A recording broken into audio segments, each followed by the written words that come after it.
வணக்கம் மக்களை, சற்றுமுன் கிடைத்த தகவல் ஒன்றை பார்க்க போகிறோம். முருக பக்தர்கள் மாநாடு நடத்தினாலும் தமிழகத்தில் பாஜக வெல்ல முடியாது, காங்கிரஸ் விமர்சனம். திடீர் தகவல். இந்த ஒரு தகவலை பற்றி தான் நாம் பார்க்க போகிறோம். தகவலை பார்ப்பதற்கு முன்னதாக நீங்கள் நம்மளுடைய சேனலுக்கு புதிய பார்வையாளர்களாக இருந்தீர்கள் என்றால் மறக்காமல் நம்மளுடைய சேனலை சப்ஸ்கிரைப் செய்து வைத்துக் கொள்ளுங்கள் மக்களே.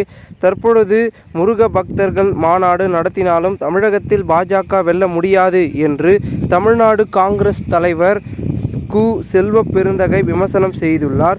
இது தொடர்பாக அவர் வெளியிட்டுள்ள அறிக்கையில், தமிழர்கள் 5350 ஆண்டுகள் பழமை கொண்டவர்கள், தொழில்நுட்பங்களை கொண்டவர்கள், மூத்த நாகரிகம் படைத்த முதுமக்கள் என்று உலக ஆய்வு முடிவுகள் ஒப்பந்தம் கொண்டுள்ளன. ஆனால் மத்திய பாஜக அரசு அதை ஏற்க மறுக்கிறது.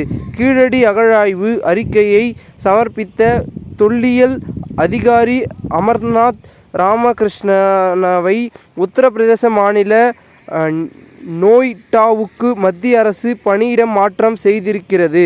தமிழ் பாரம்பரியத்தின் உண்மை குறித்து அறிவியல் பூர்வமான ஆதாரங்களை வெளிக்கொணர்ந்த அமர்நாத் பழிவாங்கப்பட்டதாக கண்டிக்கத்தக்கது. தமிழ்நாட்டில் அரசியலையும் மதத்தையும் கலக்கின்ற ஒரு உத்தியம் அடிப்படையில் இப்படி மதுரையில் முருக பக்தர் மாநாடு நடத்துகிறார்கள்.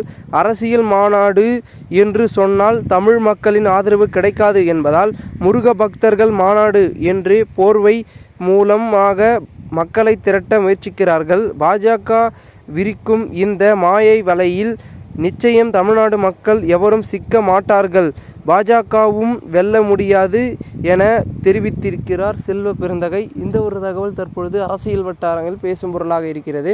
இந்த ஒரு தகவலை குறித்த பொதுமக்கள் உங்களுடைய கருத்துக்களை கூறுங்கள். இதுபோன்று நீங்கள் அரசியல் சாதனை நிகழ்வுகளாம் தினசரி தெரிந்து கொள்ள சேனலை சப்ஸ்கிரைப் செய்து வைத்துக் கொள்ளுங்கள். நன்றி, வணக்கம்.